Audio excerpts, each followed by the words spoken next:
First of all, try to keep it brief, especially if you're toe dipping for the first time.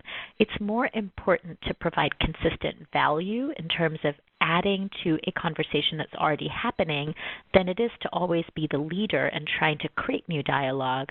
A white paper is very relevant to a traditional sales cycle. It may not be as relevant initially to your participation in a virtual marketing platform world. It's more important to be consistent and to learn than it is to be the conversation leader. Although there's always a role, and an important role, for those that really understand how to use virtual marketing platforms for true thought leadership. And that then becomes the Holy Grail. So think about starting simple, keeping it brief, learning whether you want to escalate your virtual marketing identity to be a true thought leadership platform. It doesn't have to be, but that's sort of a bigger sales or growth opportunity that you might be able to leverage. Another really important and kind of simple concept is it is all about PUTP. What does that mean? Pick up the phone. Of course, virtual marketing should not replace the call. It simply gives you a better reason for making it. The key takeaway for small firms, independent contractors, and consultants is that the right virtual platform strategy can turn cold prospects into warm ones, so that the next time you pick up the phone and call a potential client, they already feel like they know you, and they don't quite know why. Perhaps because they've seen your face pop up in their LinkedIn dialogue, or they've seen you share something interesting on Twitter, or they've seen you participate and add value to a discussion forum. And so when they do finally meet you in person, if in fact they ever do, they'll feel like you're better friends than you might actually be. And that's sort of the magic and wonder of how virtual platforms can really deliver ROI to independents.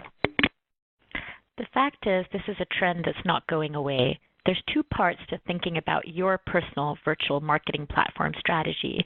Part one is to be visible and present in the large public forums. That would mean having an appropriate presence in a tool like LinkedIn or Twitter to make sure that anyone anywhere can find you and understand your expertise.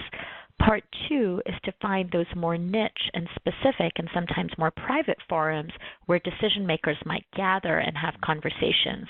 These might also be a part of the larger tools around specific hashtags within Twitter or private groups within LinkedIn, or there might be other places where these conversations occur, at conferences, in private gatherings, and other means of dialogue. So go figure out where the conversation's happening and find a good way to participate. Best of luck, because doing this right really does generate dollars for consulting practices and small firms. Great tips, Asya. Now let's see what Jay, our VP of Market Strategies, has to share with us. Enterprise organizations are using online sourcing to find consultants. In the past, we've seen online posting services or talent auctions used for a limited project scope, short-term, and on the other side for your full-time or temporary job postings. Companies like Elance, Odesk, Freelancer.com would handle the small projects off-site, maybe even offshore, and many of the individuals that are using these sites are looking for maybe moonlighting positions in freelancing. The opposite side of the spectrum, these job posting services with Monster or Career Builder or the ladders, are posting full-time work or staff augmentation work through a temporary agency and are also getting a lot of use and traction, becoming the primary medium for finding new work. The same thing now is starting to happen in the consulting market. These services are expanding to serve more of the large-scale, high-end projects for consultants, and the organizations that are using these sites are becoming more comfortable sourcing this level of talent through these online services. More and more projects will be filled by these online mediums, both through the sourcing channels that we've seen and that are familiar out there as they move into that consulting market, but more specifically and more advantageously, certainly more attractive for the consultant, are these new project platforms that are being developed specifically for these high-end consultants in very specialized niche areas that may be very aligned with your skill set. So our key takeaway for you is, number one, keep your social networking profiles up to date, because many of these services will use these profiles to connect you to their site and to their client sources. Many of these individuals that are doing this sourcing are learning how to do it well with the lower end projects, and then are getting into these higher end projects once they know how to negotiate and source that sort of talent.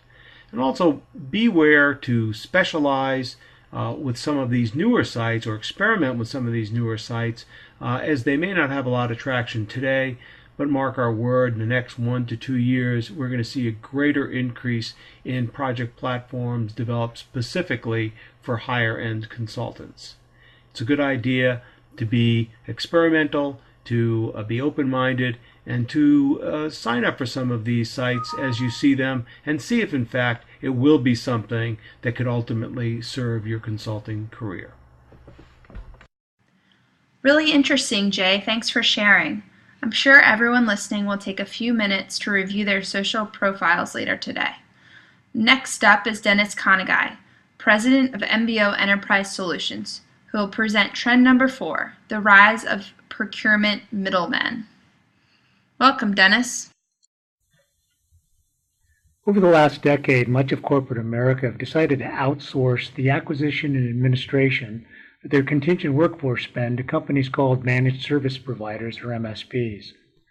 The initial program scope of these MSPs, or what we're calling the procurement middlemen, really focused on the management of temporary staff augmentation workers who were recruited through approved staffing companies. Their primary value proposition revolved around cost savings generated through rate card enforcement and minimizing and stratifying vendors or approved vendors within the program. In addition, much process improvement, increased visibility, and reporting was gained through the utilization of vendor management systems, or VMSs, by the MSP organizations. Over the last several years, companies have now started to increase the MSP VMS program scope to expand these same cost controls and visibility requirements to the statement of work, or SOW, projects. So what this means to you as the independent contractor is that your engagement managers may now be having to deal with a more formal and contracting engagement process that's substantially different from the current process that you may be used to.